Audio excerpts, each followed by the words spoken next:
Well, with me at the Stade de France is David Jorba, who is the Executive Vice President and Managing Director for Networks of TVU Networks. David, welcome. The sports broadcasters and AI. This is a big topic. What are you doing in this area? Well, we are working very closely with broadcasters and we've developed technology called MediaMine. Today we can generate metadata when you get live video content. We generate it live on the fly. And what does that mean? It means that you can get speech-to-text metadata, you can get face recognition, object recognition on all the video that is coming in. So you can create very rich metadata that allows the broadcaster to find content faster. They can deliver that content faster as well. They can integrate to media asset management system, newsroom systems, NLE systems, and all of that, just brings down the cost of production on one side down, but also allows the broadcaster to create better quality content for the fans. Faster delivery. So just that facial recognition side of that, is that using today's cameras, or is that extra high definition cameras to make sure that works? It has nothing to do with the cameras. It's really technology that it's in many cases it's third-party technology, maybe from Amazon, from Microsoft. Most companies use those libraries to use, but it's just any camera and then the algorithms. When a young producer has to sit there and log what happened in a football game, they're gone. The machine can log all the events, who scored what, the corners, automatically, yes. the tackles, the fouls.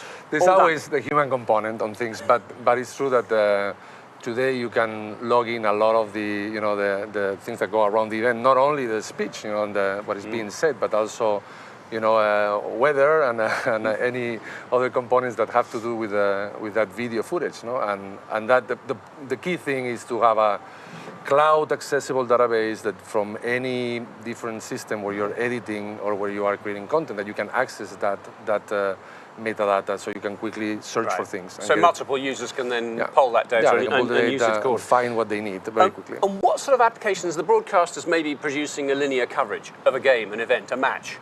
What extras do they want to provide? What extra things do they want to give their viewers?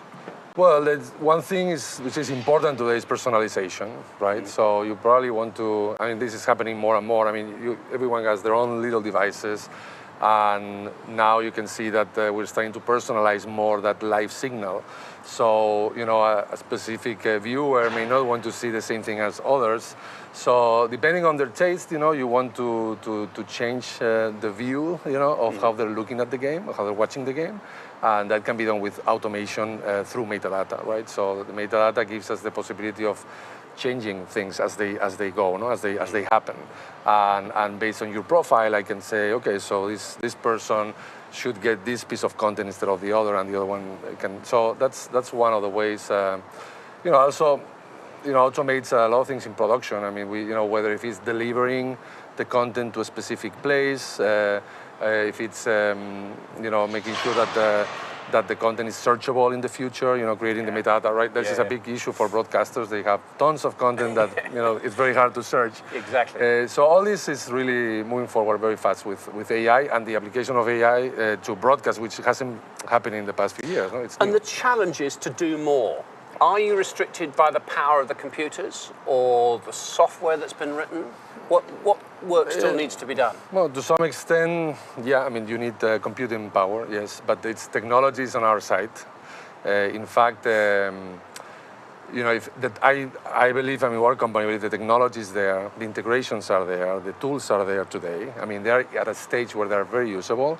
What's missing, perhaps, is the broadcasters to adopt. Take the lead. They're all. Our feeling is. Some of them have already started, and some of them are looking at it, and they all know we have to go there somehow. But it's taking a little bit of time, and that's maybe the adoption part is probably where we need to work more. I think the technology is actually very available today, and is there potential? A lot of the AI is talked about in terms of it can save a broadcaster, it can save a production company money. Yeah. Is that true? Can you do more with less? Yes, you can do more with less. There is remote production on one side, we can talk about it later, and then on the AI side, definitely you can save money. we have examples of broadcasters doing, they do news conferences, for example, and typically you have someone typing what's on that news conference. With AI, you can just get the whole transcription, then you just copy paste in your iNews rundown, and then you can create the story very quickly. And one of the key aspects is really the storytelling in terms of things. As things are happening, you are able to search for them, not only on what you're getting, but what others are getting as well, because those live feeds are going through the cloud. They're accessible, and being able to get all those pieces, it saves a huge amount of time. I mean, for news is very obvious, right? But also for sports, because today news and sports are very similar in terms of how they deliver the news, no? And that's where you save money. And just a quick word on remote production. It's now becoming fairly commonplace, isn't it? We don't need to take a big truck to a stadium like this anymore. We could just link the cameras back to our broadcast base, whether that's in Australia or America or the UK. Yeah, it can be. Well, there's two sides. I mean, so remote production, which I call classic remote production, and then cloud production. Yes. So remote production has been there for a few years, and we've done it for a while. You can get your SDI cameras, down to from one place to the other. It can be very far away, no problem, and control the cameras, do the whole production. Now, where we're moving forward is cloud production. The biggest difference for us is the mobility, right? You can do it from anywhere. You don't need to have any stationary equipment, nothing. And that's the biggest difference with cloud production. This is going very rapidly, moving into the market very quickly. And mostly, in sports, you see it now in tier 2, tier 3 production. It's where the broadcasters need to actually do production with less, but they still need to deliver that content.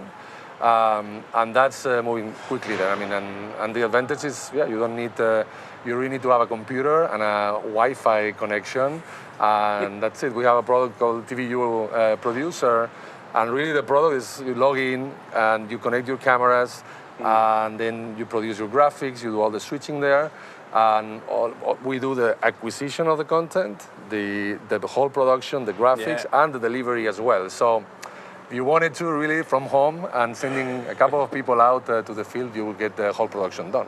Okay. David, good to talk to you. David Jorba, thanks for being with us today. Thank you very much. Thank you for having me.